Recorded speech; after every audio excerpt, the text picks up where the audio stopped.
Students, स्वागत है आप सभी का आपके अपने इस चैनल गॉड क्लासेस पर। तो बच्चों, आज के इस वीडियो में हम स्टार्ट करने वाले हैं अप्लाइड मैथमेटिक्स की यूनिट 6 डिस्क्रिप्टिव स्टैटिस्टिक्स। अब डिस्क्रिप्टिव स्टैट्स में आप क्या पढ़ने वाले हैं, क्या इसमें समझने वाले हैं, इसके बारे में आज इस वीडियो में हम डिटेल में बात करेंगे। क्या क्या टर्म्स ऐसी हैं जो आपको पता होनी चाहिए, क्योंकि वो टर्म्स बार बार आपके सामने आएंगी, तो उनके मतलब आपको पता होने चाहिए कि कौन सी टर्म्स का क्या मतलब है। तो सबसे पहले डिस्क्रिप्टिव स्टैट्स के बारे में बात करते हैं कि डिस्क्रिप्टिव स्टैट्स है क्या। तो डिस्क्रिप्टिव स्टैट्स कहता है कि it is used to describe और summarise data in the useful and meaningful ways. यानी डाटा को एक समराइज तरीके से उसको कंपाइल कर लेना है। डाटा को डिस्क्राइब करने के लिए कुछ अलग अलग तरीके होते हैं कि जैसे आप डाटा को इकट्ठा कर लेते हैं, आपने एक सर्वे किया, डाटा इकट्ठा कर लिया।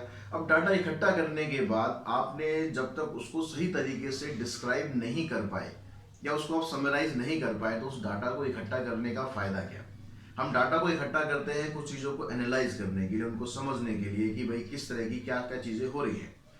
तो लेकिन जब तक आप उसको सही तरीके से प्रेजेंट ही नहीं कर पाओगे तो उसको आप समझ भी नहीं पाओगे और किसी को समझा भी नहीं पाओगे, तो उसका कोई फायदा नहीं होता। तो इसमें डिस्क्रिप्टिव स्टैट्स जो है हमारी काफ़ी हेल्प करता है। इसमें अलग अलग टाइप के डिस्क्रिप्टिव स्टैट्स होते हैं। सबसे पहले है measure of central tendency, mean, median and mode, जो आप ऑलरेडी 10th क्लास में पढ़ चुके हैं और आपके जो सिलेबस रिड्यूस हुआ था तो उसमें ये मेजर ऑफ सेंट्रल टेंडेंसी के क्वेश्चन आपके सिलेबस में नहीं आएंगे अप्लाइड मैथमेटिक्स 11th क्लास में, सिर्फ इस साल के लिए। नेक्स्ट ईयर से इंक्लूड हो जाएगा। फिर होता है measure of dispersion. Measure of dispersion में आप कुछ नई चीजें पढ़ोगे, deviation, variance, standard deviation, skewness, kurtosis, इन सब चीजों के बारे में डिटेल में बात करेंगे। Measure of position, percentile rank and quartile rank, ये क्या होते हैं इसके बारे में बात करते हैं। मेजर ऑफ एसोसिएशन, इसमें आप पढ़ेंगे कोरिलेशन। तो इन सब चीज़ों के बारे में एक एक करके हम करते जाएंगे। ये पूरी एक सीरीज है, तो उस सीरीज में आपको ये सब चीज़ें बड़े अच्छे तरीके से समझ में आएंगी। ये मेरा आप सभी से वादा है और मेरी कोशिश रहेगी कि आपको ये चीज़ें बिल्कुल अच्छी तरह से क्रिस्टल क्लियर हो जाए। अब बात करते हैं कि जब भी आप स्टैट्स करते हैं, आप चाहे 9th में आपने करा, 8th में करा या 10th में करा, स्टैट्स में जो डाटा होता है, सबसे पहले तो काम वही होता है कि डाटा आपको या तो क्वेश्चन में दिया होता है या आपको खुद कलेक्ट करना होता है। तो सबसे पहले हम डाटा की बात करते हैं कि डाटा होता क्या है। डाटा देखिए, दो तीन तरह का डाटा होता है। एक होता है primary data, secondary data and raw data. पहले हम रॉ डाटा की बात करते हैं। रॉ डाटा मतलब जैसे आप नॉर्मल उसमें यूज करते हो रॉ मटेरियल, कच्चा माल, कि जो चीज़ जैसी है वो वैसी की वैसी ही आपको लेनी है, वो रॉ मटेरियल होता है। उसमें कुछ फिल्टर नहीं करना, कुछ अपनी तरफ से में चेंजेस नहीं करने। ऐसे ही रॉ डाटा होता है। रॉ डाटा जो आप डाटा कलेक्ट करते हो, उसमें कुछ आपको फिल्ट्रेशन नहीं करनी है, कुछ आपको चेंजेस नहीं करने। वो डाटा जैसा है वैसा का वैसा ही अगर आप प्रेजेंट करते हो तो उसको हम बोलते हैं रॉ डाटा। उसके बाद आती है बात primary data and secondary data. अब प्राइमरी डाटा क्या होता है? प्राइमरी डाटा का मतलब होता है कि जो डाटा को इस्तेमाल कर रहा है वही डाटा को कलेक्ट करता है, उसको स्टोर करता है, अपने माइंड में स्टोर कर लेता है या कहीं पेपर पे स्टोर कर लेता है, वो उसकी अपनी अपनी समझ है। तो जो डाटा को कलेक्ट करता है अपने लिए, यानी वो उसका खुद ही इस्तेमाल करने वाला है, उस डाटा को हम बोलते हैं प्राइमरी डाटा। जैसे आप कह सकते हो कि आपके स्कूल में आपके क्लास टीचर होते हैं, वो एक डाटा कलेक्ट करते हैं कि अब मान लो कोई यूनिट टेस्ट हुआ, कोई एग्जाम हुआ, तो आपके जो मार्क्स हैं वो आप वो बनाते हैं, उनकी एक लिस्ट बनाते हैं कि किस किस बच्चे के कितने मार्क्स हैं। तो वो क्या हो गया, उनके लिए प्राइमरी डाटा हो गया। अब जब वो उस डाटा को वो आगे आगे अपने अथॉरिटीज को देते हैं, अपने सुपरवाइजर्स को देते हैं या अपने प्रिंसिपल्स को देते हैं। अब जब प्रिंसिपल या जो अथॉरिटीज होती हैं वो उस डाटा का इस्तेमाल करती हैं अपने पूरे ओवरऑल स्कूल के रिकॉर्ड के लिए कि किस क्लास की क्या परफॉर्मेंस है, कौन सा बच्चा क्या है। तो वो डाटा क्या किया गया? डाटा प्रिंसिपल ने नहीं इकट्ठा किया, डाटा अथॉरिटी ने नहीं इकट्ठा किया, डाटा किसने इकट्ठा किया? टीचर ने इकट्ठा किया। तो टीचर के लिए जब हम बात करेंगे तो वो प्राइमरी डाटा हो गया, लेकिन अगर हम प्रिंसिपल सर के लिए बात करेंगे तो वो डाटा सेकेंडरी डाटा हो गया। क्लियर होगी? दोनों का मतलब समझ में आ गया? प्राइमरी डाटा और सेकेंडरी डाटा दोनों में डिफरेंस क्या होता है। इसके बाद हम बात करते हैं वेरिएबल्स की। वेरिएबल क्या होता है? वेरिएबल कहता है quantity which is being measured in an experiment और सर्वे इज कॉल्ड वेरिएबल। जब हम सर्वे करते हैं, हम सर्वे किसी डाटा को हम इकट्ठा करते हैं। अब डाटा को हम इकट्ठा क्या कर रहे हैं? हम इकट्ठा हम किसी की हाइट अगर इकट्ठा कर रहे हैं, या हम क्लास के मार्क्स इकट्ठा कर रहे हैं, या हम किसी का वेट मेजर कर रहे हैं, या किसी घर में कितने नंबर ऑफ व्हीकल्स हैं वो मेजर कर रहे हैं, तो वो जो चीज़ होती है उसको हम बोलते हैं वेरिएबल्स। ठीक है, height, weight, marks, number of person, number of family members, number of students in a school. तो इन सबको हम क्या बोलते हैं, ये होते हैं वेरिएबल।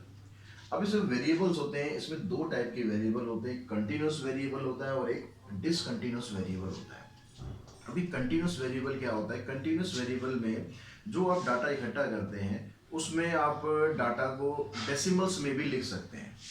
ठीक है, या पहले मैं बात करूं डिस्क्रीट वेरिएबल की तो आप ज़्यादा इजीली समझ पाएंगे। डिस्क्रीट वेरिएबल में क्या होता है, जब डाटा आप इकट्ठा करते हो तो जो डाटा आपने इकट्ठा किया उनके बीच में आप कोई और डाटा नहीं ले सकते हो। जैसे अगर मैंने कहा कि किसी घर में कि नंबर ऑफ व्हीकल 1 है, किसी के बीच में नंबर ऑफ व्हीकल 2 है, तो आप जब नंबर ऑफ व्हीकल्स की जब बात करोगे तो नंबर ऑफ व्हीकल्स को आप ये नहीं कह सकते कि मेरे घर में 1.5 व्हीकल है या मेरे घर में 1.3 व्हीकल है।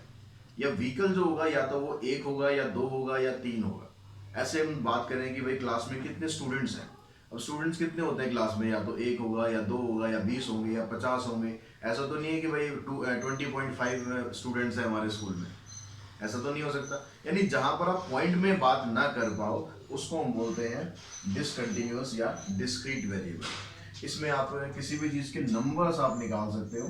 ठीक है, number of person, number of students, number of laptop. यानी जब आप नंबर्स की बात करते हो तो उस केस में जो डाटा इकट्ठा करते हो वो होता है जो वेरिएबल होता है उसको बोलते हैं डिसकंटिन्यूअस या फिर डिस्क्रीट वेरिएबल। लेकिन जब आप ऐसा वेरिएबल को कलेक्ट कर रहे हो जिसमें आप डेसिमल्स में भी ले सकते हो टर्म्स को, जैसे आप हाइट कर रहे हो, हाइट हम कह सकते हैं भाई किसी की हाइट 170.3 सेंटीमीटर हो सकती है। किसी का हम वेट इकट्ठा करते हैं, वेट हम कह सकते हैं कि भाई वो डेसिमल्स में हो सकता है। किसी की एज हम बता सकते हैं कि वो 12.5 साल का है या 12 साल 3 महीने का है। इस तरह से जहाँ पर आप उनके बीच में कोई वैल्यू ले सकते हो, जैसे अगर आप हाइट मेजर कर रहे हो या वेट मेजर कर रहे हो या फिर एज, तो इस तरह का जो डाटा होता है, टेम्परेचर, ठीक है, टाइम, इस तरह का जो डाटा होता है उसको हम बोलते हैं कि कंटिन्यूअस वेरिएबल है। क्लियर होगी बात यहाँ तक इन दोनों की। अब यहाँ पर उसके बाद हम बात करते हैं टाइप ऑफ डाटा। और टाइप ऑफ डाटा में सबसे पहले क्या है, यूनिवेरिएट डाटा। यूनिवेरिएट डाटा होता है जिसके अंदर सिर्फ एक वेरिएबल की हम बात करते हैं, कंसिस्ट ओनली वन वेरिएबल। ठीक है, आपने कोई डाटा इकट्ठा किया कि आपने मान लो हाइट ली कि भाई इस ये हाइट के लोग हमारे पास है, हाइट 70 सेंटीमीटर है, 50 सेंटीमीटर है, 20 सेंटीमीटर है, तो ये हाइट आपने कलेक्ट कर ली। अब बाईवेरिएट डाटा क्या होता है, इसमें दो वेरिएबल आप यूज करते हैं, कंसिस्ट टू वेरिएबल्स। आपने हाइट तो इकट्ठी कर ली, अब हाइट इकट्ठी करने के बाद आपने ये भी देख लिया कि भाई कितने लोगों की हाइट कितनी है। आपने कहा कि 170 सेंटीमीटर, आपने किसी क्लास का ऑब्जर्वेशन किया, क्लास में आपने देखा कि भाई 170 सेंटीमीटर के 3 बच्चे हैं, 165 सेंटीमीटर के 5 बच्चे हैं। अब आप यहाँ पर क्या कर रहे हो, दो वेरिएबल ले रहे हो, आप यहाँ पर नंबर ऑफ स्टूडेंट भी ले रहे हो और आप यहाँ पर हाइट भी ले रहे हो। ठीक है, क्लियर होगी बात। तो जहाँ पर दो वेरिएबल आप यूज करेंगे उसको हम बोलते हैं बाईवेरिएट डाटा। और अब यहाँ से अब मल्टीवेरिएट डाटा, मल्टीवेरिएट डाटा मतलब जिसके अंदर 3 या 3 से ज्यादा वेरिएबल आप यूज करेंगे, 3 और मोर वेरिएबल। ठीक है, 3 और मोर वेरिएबल समझने के लिए आप ये कह सकते हो कि आपने मान लो आप किसी डॉक्टर के पास जाते हो, आपको कोई बीमारी है, डॉक्टर उसको डायग्नोस करना चाहता है, तो वो क्या करेगा, वो आपका ब्लड प्रेशर भी चेक करेगा, आपका टेम्परेचर भी चेक करेगा, आपकी हार्ट बीट भी चेक करेगा। तो वहाँ पर कई सारे वेरिएबल वो यूज़ करके फिर एक कंक्लूजन पर आता है कि भाई हाँ आपको ये पॉसिबिलिटी हो सकती है कि ये डिजीज आपको हो सकती है। तो वहाँ पर क्या हो रहा है, वहाँ पर वो पल्स भी चेक कर रहा है, वहाँ पर आपका जो वेट है वो भी चेक कर रहा है, आपका बीपी भी चेक कर रहा है, आपका सब कुछ ट्रीटमेंट में जितना हो सकता है वो सब चेक कर रहा है। यानी वो कई सारे पैरामीटर्स को देख रहा है, कई सारे वेरिएबल्स यूज़ कर रहा है। तो उस केस में वो कहते हैं कि ये मल्टीवेरिएट डाटा का इस्तेमाल किया जा रहा है। समझ में आ गई यहाँ तक बात। इसके बाद सबसे मेन चीज आती है आपके पास स्केल ऑफ मेजरमेंट। अब स्केल ऑफ मेजरमेंट में क्या होता है, सबसे पहले आता है एक नॉमिनल स्केल। अब नॉमिनल स्केल का मतलब क्या होता है, जब वेरिएबल्स को आप कैटेगराइज करते हो या वेरिएबल्स को आप कोई नाम देते हो, कोई लेबल करते हो, तो उसमें हम यूज करते हैं नॉमिनल स्केल। यानी आप इसमें सिर्फ वेरिएबल्स को आप नेम दे सकते हैं, उसको कैटेगराइज कर सकते हैं। एग्जाम्पल के तौर पे हम समझते हैं कि जैसे आप कोई मैच देखते हो, क्रिकेट मैच देखते हो या फुटबॉल मैच देखते हो, उसमें क्या होता है, जो खिलाड़ियों की टी शर्ट्स होती है उसके पीछे कुछ नंबर्स होते हैं। वो नंबर्स क्या होते हैं, वो नंबर्स सिर्फ उस खिलाड़ी की आइडेंटिटी को रिप्रेजेंट करते हैं कि भाई ये 99 नंबर की टी शर्ट ये सचिन ने पहनी हुई है, या 7 नंबर की जो टी शर्ट है ये धोनी ने पहनी हुई है। वो सिर्फ एक लेबल होता है, एक कैटेगराइज करने का एक तरीका है। अगर आप उसमें से कुछ कहो कि भाई हमें एवरेज निकाल सकते हैं, सम नंबरों को प्लस करके उससे हम टीम के प्लेयर की एवरेज निकाल सकते हैं, या कुछ और डाटा निकाल सकते हैं, तो वो मीनिंगलेस है, उससे आप कुछ नहीं कर सकते। क्योंकि वहां पर सिर्फ उनको एक नाम देने के लिए, उनको एक कैटेगराइज करने के लिए, उनका एक लेबल दिखाने के लिए उनको सिर्फ वो नंबर्स अलॉट किए जाते हैं। तो इसमें आप सिर्फ और सिर्फ क्या कर सकते हो कि आप उसको नेम या लेबल या कैटेगरी उसकी वेरिएबल की फाइंड कर सकते हो। और ये स्केल ऐसा होता है जो हम बहुत कम इस्तेमाल करते हैं, ठीक है, इसमें स्टैट्स में। क्रिकेट मैच में तो आप करते हो, ठीक है। अब दूसरी बात आती है, दूसरा होता है ऑर्डिनल स्केल। अब ऑर्डिनल स्केल में क्या होता है, यहाँ पर ये जो वेरिएबल्स होते हैं ये ऑर्डर के बारे में बताता है। नाम तो यहाँ कैटेगराइज तो होता ही होता है, इसमें दोनों काम हो जाते हैं। यहाँ पर नेम तो होता ही होता है, लेकिन इसमें ऑर्डर भी आ जाता है, ठीक है। अब ये ऑर्डर का मतलब कि आप उसकी रैंकिंग कर सकते हो कि ये रैंकिंग भाई इसकी रैंकिंग 1 है, इसकी रैंकिंग 2 है, इसकी रैंकिंग 3 है। अब लेकिन इसका मतलब ये नहीं होता कि जिसकी रैंकिंग 1 है और जिसकी रैंकिंग 10 है तो रैंकिंग 1 वाला रैंकिंग 10 से 10 टाइम्स बेटर है, ऐसा नहीं होता। जैसे मान लो आप प्लेयर्स की रैंकिंग करते हो, तो हम रैंकिंग कर देते हैं कि भाई ये आईसीसी रैंकिंग में नंबर 1 प्लेयर है या नंबर 2 प्लेयर है। अब जो नंबर 1 प्लेयर होता है, क्या नंबर 2 प्लेयर से दुगना काबिल थोड़ी ना होता है, उससे डबल टैलेंटेड नहीं होगा। या अगर रैंकिंग 10 पे कोई प्लेयर है तो 10 के मुकाबले जो नंबर 1 वाला होता है 10 टाइम्स उससे बेटर होता है, ऐसा कुछ नहीं होता। बस उसमें क्या होता है कि जो डाटा जो हमें दिया होता है उसके हिसाब से हम उसे रैंक कर देते हैं कि भाई ये डाटा पहले नंबर पे आएगा, ये डाटा दूसरे नंबर पर आएगा, ये तीसरे नंबर पर आएगा, ठीक है। एक तरह से इसमें डिग्री आपके पास आ जाती है। अगर हम बात करें कि आपको कुछ डिग्रीज के बारे में बात करना है, कि कहता है कि भाई आपके पास कई बार आप उसमें कॉल करते हो, किसी कस्टमर केयर पे कॉल करते हो किसी सर्विस के लिए, उसके बाद आपसे फीडबैक मांगा जाता है कि आप सेटिस्फाई हैं, या आप बहुत खुश हैं, या आप बिल्कुल खुश नहीं हैं, या इस तरह की आपको एक रैंकिंग करनी होती है। लेकिन अब रैंकिंग करनी है इसलिए इसका मतलब ये नहीं कि आपने अगर किसी को कह दिया कि हाँ भाई वेरी गुड सर्विस, दूसरे ने कह दिया गुड सर्विस, तो ऐसा नहीं है कि भाई वो उससे डबल टाइम्स हो जाएगी। वहाँ से आप उसको आइडेंटिफाई नहीं कर सकते कि ये इससे दुगना है, तिगना है या चौगुना है। इस तरह से आप सिर्फ एक रैंकिंग आप दे सकते हो, ठीक है। इसमें आप very satisfied, something somewhere satisfied, neutral या नॉट सेटिस्फाइड, नॉट ओके, इस तरह की आप एक रैंकिंग दे सकते हो। उसके बाद बात करते हैं इंटरवल स्केल की। इंटरवल स्केल के अंदर क्या होता है, नेम भी आ जाता है, ऑर्डर भी आता है, और साथ साथ उसमें नेम भी आ गया, इसमें ऑर्डर भी आ गया, और जो वेरिएबल्स होते हैं उनके बीच का डिफरेंस भी आपको मिल जाता है, इंटरवल भी मिल जाता है कि उनके बीच में कितना डिफरेंस है, ठीक है। जैसे आप टेम्परेचर आप कहते हो कि 0 डिग्री से 20 डिग्री, तो 0 से 20 डिग्री के बीच में आपको डिफरेंस मिल गया 20 डिग्री।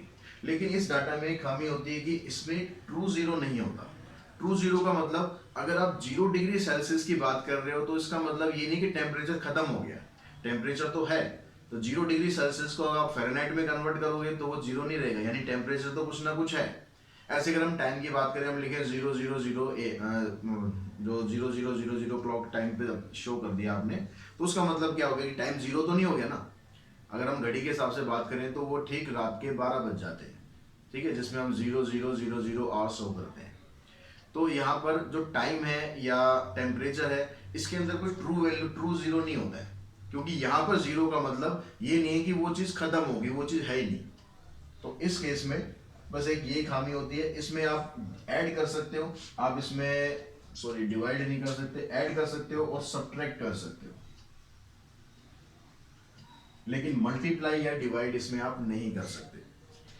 जो जितनी भी ये सारे स्केल होते हैं, ठीक है, मेजरमेंट के, इन सब की जो क्वालिटी होती है वो रेशो स्केल के अंदर होती है। इसके अंदर आप नेम भी यानी लेबलिंग भी कर सकते हो, आप इसके अंदर ऑर्डर भी दिखा सकते हो, आप इसमें जो एग्जैक्ट डिफरेंस है वो भी दे सकते हो। तो ये इसमें क्या होता है, साथ साथ इट हैज ट्रू जीरो, इसमें ट्रू जीरो होता है। ट्रू जीरो होने का मतलब क्या है कि यहाँ पर अगर आप जीरो को रिप्रेजेंट कर रहे हो, दैट मीन्स आपने कहा कि किसी की हाइट जीरो है, हाइट जीरो है मतलब है ही नहीं, वो एग्जिस्ट ही नहीं करता। अगर डिस्टेंस जीरो है, डिस्टेंस जीरो का मतलब क्या है कि जहां पर हो आप वहीं पर ही हो, वो डिस्टेंस जीरो का मतलब है कि वो डिस्टेंस है ही नहीं वहां पर।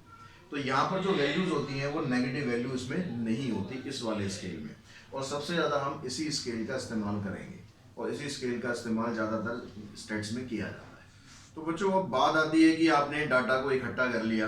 अब डाटा को इकट्ठा करने के बाद आपने उसको प्रेजेंट करना है। अब डाटा को जब हम प्रेजेंट करते हैं तो नंबर्स की बजाय अगर डाटा को हम किसी ग्राफ से या पिक्चर से शो करते हैं तो डाटा ज़्यादा कैची होता है और जल्दी से समझ में आता है। जैसे आपने नॉर्मली मैचेस में देखा होगा कि जो डाटा को जब रिप्रेजेंट करते हैं तो नॉर्मली ग्राफ्स में वो करते हैं या पाई चार्ट्स में करते हैं। तो वो क्या होता है कि वो डाटा आपको आई कैचिंग भी लगता है और जल्दी समझ में भी आ जाता है। आज उसके लिए आपको ज़्यादा मतलब फंबल करने की जरूरत नहीं पड़ती चीज़ों को ज़्यादा, क्योंकि अगर आप डाटा को ऐसा के ऐसे रिप्रेजेंट कर दोगे थोड़ा सा फिल्टर करके अपने हिसाब से और फिर डाटा को सामने रिप्रेजेंट करोगे तो दूसरे वाले को समझने में थोड़ा सा मेहनत ज़्यादा करनी पड़ेगी। और बजाय उसके होता है कि अगर आप कोई ग्राफ दिखा दो या पिक्चर दिखा दो तो डाटा बड़ी जल्दी से समझ में आ जाता है। तो यहाँ पर जब हम डाटा को रिप्रेजेंट करते हैं तो उसके कई तरीके हो सकते हैं। सबसे पहले है सर्कल ग्राफ या पाई चार्ट, फिर बार ग्राफ, हिस्टोग्राम या फिर फ्रीक्वेंसी पॉलीगन। ये सब आपने पढ़े हुए हैं, थोड़ा सा इनके बारे में थोड़ी थोड़ी बात कर लेते हैं। तो बच्चों सर्कल ग्राफ या पाई चार्ट में क्या होता है, इसमें जो टोटल आपके पास डाटा होता है उसके बीच में और कुछ पार्ट्स के बीच में जो आप उस अलग अलग डिवाइड करते हो उसके बीच में एक रिलेशनशिप जो है वो बताया जाता है। अब यहाँ पर पूरे सर्कल को हम सेक्टर्स में डिवाइड कर देते हैं। अब सेक्टर्स में अगर आपको डिवाइड करना है तो आपको सेक्टर का एंगल पता होना चाहिए। तो एंगल निकालने के लिए हमें फार्मूला यूज करते हैं। आप जिस डाटा को वहाँ पर शो करना चाह रहे हो उसकी वैल्यू ऊपर लिखनी है, नीचे जो टोटल वैल्यू होगी वो आपको हमेशा लेनी है। अब क्योंकि जो सर्कल होता है उसका पूरा जो एंगल होता है वो 360 डिग्री के बराबर होता है, तो इसको आप 360 डिग्री से मल्टीप्लाई कर देंगे तो आपके पास क्या होगा, एंगल ऑफ सेक्टर निकल जाएगा। दूसरा डाटा होता है इसमें बार ग्राफ। बार ग्राफ में क्या होता है कि जितने भी बार आप बनाते हैं, बार ग्राफ कुछ इस तरह से बनता है, ऐसे यहाँ पर दो एक्सिस होते हैं, बार्स आप उसमें इस तरीके से बनाते हो। तो इनमें क्या होता है कि जो बार की जो विड्थ है वो आपको इक्वल लेनी चाहिए। हालांकि इसकी कोई सिग्निफिकेंस नहीं होती, विड्थ तो बार की कोई सिग्निफिकेंस नहीं होती, आप उसको किसी को कम किसी को ज़्यादा ऐसा भी कर सकते हो, लेकिन थोड़ा सा आई कैचिंग और उसको सही तरीके से दिखाने के लिए हम उसकी विड्थ को नॉर्मली इक्वल लेते हैं। Space between consecutive bar should be equal, दोनों के बीच में जो यहाँ पर जो स्पेस होता है वो स्पेस आपको इक्वल लेना है। The height of bar is equal to the frequency of the corresponding variate, तो जिस आप वेरिएट का ग्राफ बना रहे हो उसके हिसाब से उसकी हाइट होनी चाहिए या उसके प्रोपोर्शनल उसकी हाइट बार की होनी चाहिए। तो ये सब चीज़ें हम बनाते हुए इन चीज़ों को ध्यान में रखेंगे। तो बच्चों हिस्टोग्राम क्या होता है, हिस्टोग्राम आप यूज करते हैं use to represent continuous group data. जब आपके पास एक कंटिन्यूअस ग्रुप डाटा होता है तो उसको रिप्रेजेंट करने के लिए हिस्टोग्राम का यूज किया जाता है। इसको जब आप बनाते हैं तो जो रेक्टेंगल्स इसमें बनाते हैं, रेक्टेंगल्स को आप बार भी बोल सकते हैं, उसकी जो विड्थ है वो क्लास साइज के बराबर लेनी है। जैसे क्लास साइज आपको मिलेंगे 0 से 10, 10 से 20, तो जो उसकी विड्थ है आपको उसी के अकॉर्डिंग लेनी है और इसको अलोंग एक्स एक्सिस रिप्रेजेंट करना है। जब लेंथ ऑफ बार की बात करते हैं यानी आपको कितनी हाइट तक वो बार को लेके जाना है, वो डिपेंड करता है कि आपको फ्रीक्वेंसी क्या दी गई है और फ्रीक्वेंसी को मार्क करना है आपको अलोंग वाई एक्सिस। इन दोनों स्टेप्स की हेल्प से आप जो रेक्टेंगल्स है वो बनाएंगे। रेक्टेंगल्स बनाने के बाद आपके पास हिस्टोग्राम कंप्लीट हो जाएगा। अब हिस्टोग्राम में क्या होता है, जो बार्स आप बनाते हैं वो एडजेसेंट होते हैं। एडजेसेंट मतलब एक दूसरे के साथ ही होते हैं, उनके बीच में कोई गैप नहीं होता है। वो जब हम बनाएंगे तब आपको क्लियर हो जाएगा। उसके बाद आता है फ्रीक्वेंसी पॉलीगन। फ्रीक्वेंसी पॉलीगन एक क्लोज कर्व होता है जिसमें आप कंटिन्यूअस ग्रुप फ्रीक्वेंसी डिस्ट्रीब्यूशन को रिप्रेजेंट करते हैं।